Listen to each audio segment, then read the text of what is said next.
ইরানের মিসাইলে হুঙ্কারে কাঁপছে আমেরিকা। মার্কিন ইরান সংঘাতে চরম অনিশ্চয়তায় হরমুজ প্রণালী। ফ্রান্স ও স্পেনে ভয়াবহ দাবদাহ, জরুরি বৈঠকে ম্যাক্রো। আমেরিকার বিরুদ্ধে বিজয় স্মরণ করলেন কিম জং উন। নিজ দেশের সাবেক সেনাপ্রধানের কাছে কি হার মানতে হবে নেতানিয়াহুকে? দর্শক শুনছিলেন সারা বিশ্ব শিরোনাম, এবার বিস্তারিত। যুদ্ধবিরতির আড়ালে ইরানের সামরিক প্রস্তুতি নিয়ে নতুন দাবি সামনে এসেছে।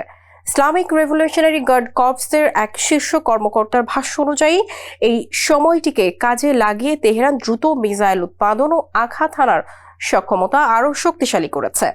একই সঙ্গে তার অভিযোগ, শান্তি চুক্তি শর্ত যুক্তরাষ্ট্র মানেনি। ইরানের দাবি, পরিবর্তিত এই সামরিক প্রস্তুতি ভবিষ্যতে যে কোনো সংঘাতের সমীকরণ বদলে দিতে পারে। যে যুদ্ধবিরতি নিয়ে বিশ্বজুড়ে শান্তির স্বপ্ন তৈরি হয়েছিল, সেই সময়টাকেই তুরুপের তাস হিসেবে কাজে লাগিয়েছে ইরান। পর্দার আড়ালে তারা অবিশ্বাস্য গতিতে বাড়িয়েছে মিসাইল উৎপাদন, আরও নিখুঁত করেছে লক্ষ্যবস্তুতে আঘাত হানার ক্ষমতা। অন্যদিকে এই বিরতির কোনো সুবিধাই নিতে পারেনি আমেরিকা। উল্টো তারা তলিয়ে গেছে তীব্র তেল সংকটের অতল গহ্বরে। ইরানের ইসলামিক রেভলিউশনারি গার্ড কর্পসের শীর্ষ কর্মকর্তা জেনারেল হোসেইন মুহিব্বির এই দাবিতে এখন নড়েচড়ে বসেছে আন্তর্জাতিক মহল। তাসনিম নিউজকে দেয়া সাক্ষাৎকারে জেনারেল মুহিব্বি এমনটাই জানিয়েছেন। গত 28 ফেব্রুয়ারি আমেরিকা ও ইসরায়েল যখন ইরানের ওপর আক্রমণ শুরু করে, তখন তেহরান কড়া প্রতিরোধ গড়ে তোলে। টানা 40 দিন রক্তক্ষয়ী লড়াইয়ের পর 8 এপ্রিল শত্রুপক্ষ যুদ্ধবিরতি মেনে নিতে বাধ্য হয়। এরপর 17 জুন আসে সেই বহু কাঙ্ক্ষিত দিন। পাকিস্তানের মধ্যস্থতায় তেহরান ও ওয়াশিংটনের মধ্যে একটি শান্তি চুক্তি সই হয়, যার মূল লক্ষ্য ছিল শত্রুতার অবসান। কিন্তু পর্দার পেছনের গল্পটা ছিল ভিন্ন। জেনারেল মুহিব্বির দাবি, ওয়াশিংটন চুক্তির কোনো শর্তই সম্মান করেনি। আর আমেরিকা যখন চুক্তি ভঙ্গ করেছে, ইরান তখন এক মুহূর্তও নষ্ট করেনি। তারা নিজেদের সামরিক সক্ষমতা এমন এক উচ্চতায় নিয়ে গেছে, যা যে কোনো মুহূর্তে যুদ্ধের ময়দানের হিসাব নিকাশ পাল্টে দিতে পারে। অন্যদিকে তেলের ঘাটতি মেটাতে না পেরে আমেরিকা এখন চরম অর্থনৈতিক চাপের মুখে। ওয়াশিংটন চুক্তি ভঙ্গ করায় তেহরান এখন চূড়ান্ত ও কড়া জবাব দেওয়ার প্রস্তুতি নিচ্ছে। মধ্যপ্রাচ্যে আপাতত বোমার শব্দ কিছুটা থামলেও যুদ্ধের শঙ্কা কাটেনি। টানা 2 সপ্তাহের মার্কিন বিমান হামলার পর সামরিক বিরতি মিললেও হরমুজ প্রণালীকে ঘিরে যুক্তরাষ্ট্র ও ইরানের সামরিক তৎপরতা এবং নৌপথের অনিশ্চয়তা বিশ্ব অর্থনীতিকে নতুন উদ্বেগে ফেলেছে। একদিকে কূটনৈতিক তৎপরতার কথা বলা হচ্ছে, অন্যদিকে জ্বালানি সরবরাহ ও আন্তর্জাতিক বাণিজ্য পথকে ঘিরে উত্তেজনা এখনো বহাল রয়েছে। পরিস্থিতির দিকে নজর রাখছে পুরো বিশ্ব। টানা 2 সপ্তাহ ধরে ইরানে মার্কিন বিমান হামলার পর হঠাৎ করেই তার সাময়িক বন্ধ রয়েছে। ওয়াশিংটন দাবি করছে তারা কূটনীতিকে সুযোগ দিচ্ছে, কিন্তু বাস্তবে হরমুজ প্রণালীতে দুই দেশের শক্তিমত্তা প্রদর্শনী আর অবরুদ্ধ নৌপথ বিশ্ব অর্থনৈতিক নিরাপত্তাকে এক চরম অনিশ্চয়তার মুখে ঠেলে দিয়েছে। এমনটাই উঠে এসেছে আল জাজিরার এক প্রতিবেদনে। বিশ্বের অন্যতম প্রধান জ্বালানি পরিবহন পথ হরমুজ প্রণালী এখন কার্যত অচল। ইরানের তেল রপ্তানির প্রায় 90% যে প্রণালী হয়ে বাইরে যায়, তা এখন অবরুদ্ধের মুখে। কিন্তু সমস্যা কেবল এই প্রণালীতেই সীমাবদ্ধ নেই। ইয়েমেনের বিদ্রোহীরা লোহিত সাগরে অবরোধের নতুন ফ্রন্ট খুলেছে এবং উত্তর দিকে কাস্পিয়ান সাগরে ইউক্রেনীয় হামলায় ইরানি জাহাজ ক্ষতিগ্রস্ত হওয়ায় বাণিজ্য পথগুলো যুদ্ধক্ষেত্রে পরিণত হয়েছে। যুক্তরাষ্ট্রের সামরিক কমান্ড বেশ কিছু বাণিজ্য তরীকে তাদের অবরোধের আওতায় ঘুরিয়ে দিয়েছে এবং নৌসেনারা সরাসরি কপ্টার থেকে নেমে ইরানি তেলবাহী জাহাজে অভিযান চালাচ্ছে। অন্যদিকে তেহরানও দিনে একাধিক জাহাজকে পিছু হটতে বাধ্য করে কঠোর বার্তা দিচ্ছে যে তারা কোনো চাপের মুখে নতি স্বীকার করবে না। এই যুদ্ধ পরিস্থিতি সাধারণ ইরানি নাগরিকদের জীবনে ভয়াবহ দুর্যোগ ডেকে এনেছে। বিগত হামলায় গ্যাসের উৎপাদন দিনে 23 কোটি ঘনমিটার কমে যাওয়ায় দেশে জ্বালানি ও বিদ্যুতের চরম সংকট তৈরি হয়েছে। রাজধানী তেহরান সহ বড় শহরগুলোতে প্রতিদিন বিদ্যুৎ ও পানির সংযোগ বিচ্ছিন্ন থাকছে। একই সাথে চীনে বাণিজ্য আশঙ্কাজনক হারে কমে যাওয়া এবং সরকারি ইন্টারনেট ব্ল্যাক আউটের কারণে ব্যবসা বাণিজ্য তলানিতে গিয়ে ঠেকেছে। গবেষণায় দেখা যাচ্ছে 5 বছর আগের 30% দারিদ্র্যের হার চলতি বছরে বেড়ে 45% গিয়ে পৌঁছেছে। তবে সাম্প্রতিক সময়ে উত্তেজনা কিছুটা প্রশমিত হওয়ার লক্ষণ দেখা যাচ্ছে। ওমানের মধ্যস্থতায় তেহরান ও ওয়াশিংটনের মধ্যে আলোচনা কিছুটা ইতিবাচক দিকে মোড় নেয়। গত 2 দিন ধরে আমেরিকা কোনো নতুন বোমাবর্ষণ করেনি, আর ইরানও তাদের পাল্টা হামলা স্থগিত রেখেছে। রাষ্ট্রসংঘে মার্কিন দূত মাইক ওয়ালটজ জানিয়েছেন, প্রেসিডেন্ট ডোনাল্ড ট্রাম্প কূটনীতিকে কিছু স্পেস বা সুযোগ দিতে চান। বিশ্লেষকদের মতে যুদ্ধ বন্ধের এই সুযোগ যদি কাজে না লাগানো যায়, তবে বিশ্ব অর্থনীতিতে যে ধাক্কা আসবে তা সামাল দেয়া অসম্ভব হয়ে পড়বে। ইউরোপের একাংশে ভয়াবহ দাবানল নতুন করে উদ্বেগ বাড়িয়েছে।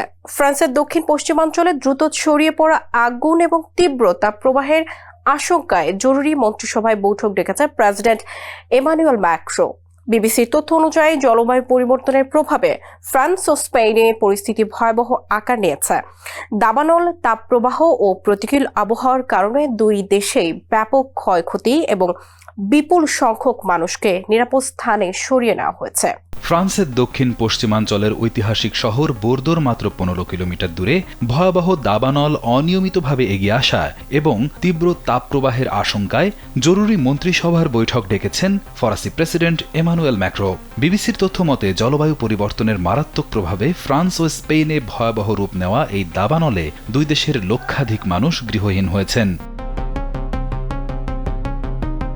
ফ্রান্সের জিরোন্দ অঞ্চলের প্রধান দাবানলটি নিজস্ব বাতাস ও বজ্রপাতের শক্তিতে পাইরো কিউমুলো নিম্বাস নামক এক অভূতপূর্ব অগ্নিঝড় সৃষ্টি করেছে। অনবরত দিক পরিবর্তন করায় দমকল কর্মীরা এই আগুনের সরাসরি মোকাবেলা করতে পারছেন না, যা তাদের জন্য এক অসম লড়াইয়ের মতো। মুখপাত্র এরিক বোকার্ডির মতে আগুন সম্পূর্ণ নিয়ন্ত্রণে আনতে টানা 3 দিনের ভারী বৃষ্টি অথবা এটিকে সমুদ্রের মতো কোনো প্রাকৃতিক প্রতিবন্ধকতার দিকে ধাবিত করা প্রয়োজন। গত সপ্তাহ থেকে ফ্রান্স ও স্পেনে চলা তীব্র তাপপ্রবাহ, দীর্ঘস্থায়ী খরা এবং প্রবল বাতাসের কারণে এই পরিস্থিতির সৃষ্টি হয়েছে। আবহাওয়া অফিসের পূর্বাভাস অনুযায়ী তাপমাত্রা 40 ডিগ্রি সেলসিয়াস পর্যন্ত বৃদ্ধি পাওয়ার আশঙ্কা রয়েছে, যা আগুন নেভানোর কাজকে আরও অসম্ভব করে তুলেছে। দ্বিতীয় বিশ্বযুদ্ধের পর ফ্রান্স অন্যতম বৃহত্তম দাবানলের সম্মুখীন হয়েছে। দেশটির দক্ষিণ পশ্চিমাঞ্চলের প্রায় 42,000 হেক্টর এলাকা পুড়ে ছাই হয়ে গেছে। সব মিলিয়ে চলতি বছরের শুরু থেকে ফ্রান্সে 98,000 হেক্টর প্রাকৃতিক এলাকা ঝলসে গেছে এবং 2,20,000-এরও বেশি মানুষকে নিরাপদ আশ্রয়ে সরিয়ে নেওয়া হয়েছে। সংকটময় এই পরিস্থিতিতে ফ্রান্সের প্রেসিডেন্ট এমানুয়েল ম্যাক্রো ঘোষণা দিয়েছেন, ফ্রান্স ক্ষতিগ্রস্ত এলাকাগুলো দ্রুত পুনর্গঠন করবে এবং সরকার যতদিন প্রয়োজন জনগণের পাশে থাকবে। তবে ফরাসি স্বরাষ্ট্রমন্ত্রী লরেন্ট নুনেজ সার্বিক পরিস্থিতিকে অত্যন্ত প্রতিকূল আখ্যা দিয়ে জানিয়েছেন, আগুন সরাসরি মোকাবেলা করা এখন আর সম্ভব হচ্ছে না। স্পেনের প্রধানমন্ত্রী পেদ্রো সানচেজ বর্তমান অবস্থাকে একটি কঠিন সময় হিসেবে উল্লেখ করে জলবায়ু জরুরি অবস্থা মোকাবেলায় একটি বড় ধরনের বৈশ্বিক চুক্তির আহ্বান জানিয়েছেন। পাশাপাশি স্পেনের রাজা ষষ্ঠ ফিলিপেও গভীর উদ্বেগ প্রকাশ করে বলেছেন, এই দাবানল দেশের প্রাকৃতিক ঐতিহ্যের এমন ক্ষতি করেছে যা একেবারেই অকল্পনীয়। কোরীয় যুদ্ধের যুদ্ধবিরতি বার্ষিকী উপলক্ষে উত্তর কোরিয়ায় পালিত হয়েছে মাতৃভূমি মুক্তির বিজয় দিবস। এই উপলক্ষে বীর শহীদদের প্রতি শ্রদ্ধা জানিয়েছেন দেশটির সর্বোচ্চ নেতা কিম জং উন। নিজ দেশের পাশাপাশি চীনা স্বেচ্ছাসেবক বাহিনীর শহীদদের স্মরণ করেও শ্রদ্ধা নিবেদন করেন তিনি। একই অনুষ্ঠানে দীর্ঘ বিরতির পর জনসম্মুখে দেখা গেছে কিমের মেয়ে কিম জু একে, যা নতুন করে দৃষ্টি কেড়েছে আন্তর্জাতিক অঙ্গনে। কোরীয় যুদ্ধের ৭৩তম যুদ্ধবিরতি বার্ষিকী উত্তর কোরিয়ার মাতৃভূমি মুক্তির বিজয় দিবস হিসেবে পালিত হয়। এই ঐতিহাসিক দিনে সাম্রাজ্যবাদী আমেরিকার বিরুদ্ধে বিজয়ের হুঙ্কার দিয়ে বীর শহীদদের প্রতি গভীর শ্রদ্ধা জানালেন উত্তর কোরিয়ার সর্বোচ্চ নেতা কিম জং উন। এই বিশেষ দিনে কিম জং উন শুধু নিজের দেশের বীরদের স্মরণ করেই থামেননি, বন্ধু রাষ্ট্র চীনের আত্মত্যাগকেও পরম মমতায় স্মরণ করেছেন। তিনি হোয়েচাং কাউন্টিতে চীনা স্বেচ্ছাসেবক বাহিনীর শহীদদের কবরস্থানে ছুটে যান। সেখানে চিরনিদ্রায় শায়িত আছেন চীনের মহান নেতা মাও সেতুংয়ের বড় ছেলে মাও আনিং সহ 134 জন চীনা সেনা। মাও আনিং এর কবরে ফুল দিয়ে কিম জানান, কোরীয়দের সবচেয়ে কঠিন সময়ে রক্ত দিয়ে পাশে দাঁড়ানো চীনাদের এই আত্মত্যাগ উত্তর কোরিয়া এবং চীনের সমাজতান্ত্রিক বন্ধুত্বের সবচেয়ে শক্ত ভিত্তি। দক্ষিণ কোরীয় সংবাদ মাধ্যম দ্য চোসুন এর প্রতিবেদনে এমনটাই জানানো হয়েছে। এবারের আয়োজনের সবচেয়ে বড় চমক ছিল 52 দিনের দীর্ঘ বিরতির পর কিমের মেয়ে কিম জু এর জনসম্মুখে উপস্থিতি। স্ত্রী রি সল জু ও মেয়েকে নিয়ে কিম পিয়ংইয়ং এর রেভলিউশনারি মার্টিয়ার্স সিমেট্রি এবং ফাদারল্যান্ড লিবারেশন ওয়ার মার্টিয়ার্স সিমেট্রিতে শহীদদের স্মৃতিস্তম্ভে ফুল দেন। রাষ্ট্রীয় সম্মান এবং সামরিক অভিবাদনের মধ্য দিয়ে সেখানে এক আবেগঘন পরিবেশের সৃষ্টি হয়। শহীদদের প্রতি শ্রদ্ধা জানিয়ে কিম এক আবেগপূর্ণ বক্তব্যে বলেন, কয়েক দশক আগে যুদ্ধের কামান শান্ত হলেও অসম যুদ্ধে আমেরিকার মতো সাম্রাজ্যবাদী দানবের বিরুদ্ধে আমাদের এই বিজয় সামরিক ইতিহাসের এক অতুলনীয় ও অমর মহাকাব্য। তিনি উল্লেখ করেন, শহীদদের এই অদম্য স্পৃহা ও আত্মত্যাগী উত্তর কোরিয়াকে সমৃদ্ধি ও সামরিক শক্তির পথে আরও দুর্বার গতিতে এগিয়ে নেবে। গত 4 জুনের একটি নৌ মহড়া পরিদর্শনের পর এই অনুষ্ঠানেই প্রথম কিমের মেয়ে কিম জু একে প্রকাশ্যে দেখা গেছে। বিশ্লেষকদের মতে উত্তর কোরিয়া এই দিনটিকে কেবল ইতিহাস স্মরণ নয়, বরং চীন উত্তর কোরিয়া মৈত্রী এবং পারিবারিক উত্তরাধিকারের শক্তিশালী বার্তা দিতেই সুকৌশলে ব্যবহার করেছে। ইসরায়েলের রাজনীতিতে নতুন সমীকরণের ইঙ্গিত মিলছে নির্বাচনকে সামনে রেখে। দীর্ঘদিনের প্রধানমন্ত্রী বেনিয়ামিন নেতানিয়াহুর প্রধান প্রতিদ্বন্দ্বী হিসেবে উঠে এসেছে দেশটির সাবেক সেনাপ্রধান গাদি আইজেনকোট। সাম্প্রতিক জনমত জরিপেও দেখা যাচ্ছে তাকে ঘিরে বাড়ছে সমর্থন। 7 অক্টোবরের হামলার পর নিরাপত্তা ও জবাবদিহি নিয়ে তৈরি হওয়া রাজনৈতিক বিতর্কের মধ্যেই ইসরায়েলের আসন্ন নির্বাচন নতুন মোড় নিতে পারে বলে মনে করা হচ্ছে। দীর্ঘদিন ধরে ক্ষমতায় থাকা প্রধানমন্ত্রী বেনিয়ামিন নেতানিয়াহুর সামনে এখন বড় বাধা হয়ে দাঁড়িয়েছেন দেশটির সাবেক সেনাপ্রধান গাদি আইজেনকোট। সংবাদ মাধ্যম ফ্রান্স 24-এর একটি খবরে এমনটাই জানানো হয়েছে। আগামী 27 অক্টোবর ইসরায়েলে সাধারণ নির্বাচন অনুষ্ঠিত হবে। নির্বাচন ঘনিয়ে আসায় চারিদিকে এখন টানটান উত্তেজনা। এই অবস্থায় সবার মনে একটাই প্রশ্ন জাগছে, নেতানিয়াহুর রাজত্ব কি তবে শেষ হতে চলল?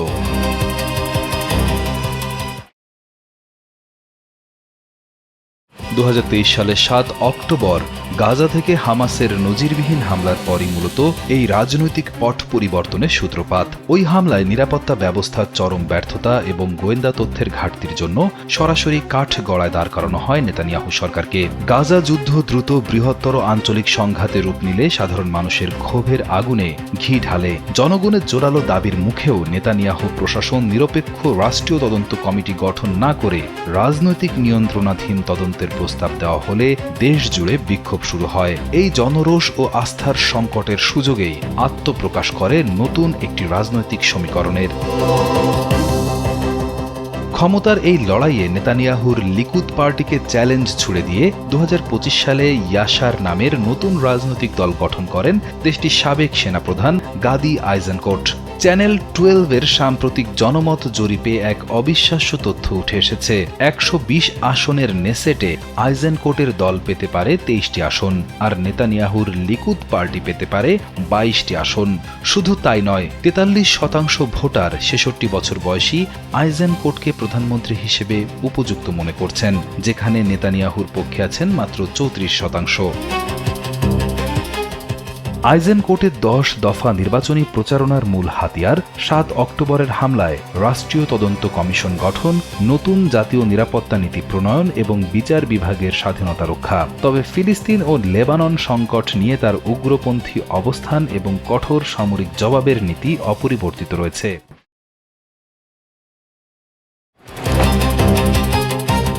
গাজা যুদ্ধের সূত্রপাতকারী 2023 সালের হামাস হামলার তদন্তে একটি স্বাধীন রাষ্ট্রীয় কমিশন গঠন করায় সাবেক সেনাপ্রধান গাদি আইজেনকোটের নির্বাচনী ইশতেহারের প্রধান অঙ্গীকার। নেতানিয়াহুর জোট সরকার রাজনৈতিক প্রভাবে তদন্ত কমিশন গঠনের প্রস্তাব দিলেও আইজেনকোট বিচার বিভাগের স্বাধীনতা রক্ষা এবং সেনাবাহিনীকে শক্তিশালী করতে নতুন দীর্ঘমেয়াদী জাতীয় নিরাপত্তা নীতি প্রণয়নের প্রতিশ্রুতি দিয়েছেন। তবে সীমান্ত নিরাপত্তা ও আইনের শাসনের উপর জোর দিলেও ইসরায়েল ফিলিস্তিন সংঘাতে সামরিক সমাধানে তার অবস্থান এখনও অস্পষ্ট। রিয়াদ হোসেন, কালবেলা। দর্শক শুনছিলেন এতক্ষণ সারা বিশ্বের আন্তর্জাতিক সংবাদ। এতক্ষণ কালবেলার সঙ্গে থাকার জন্য ধন্যবাদ সবাইকে।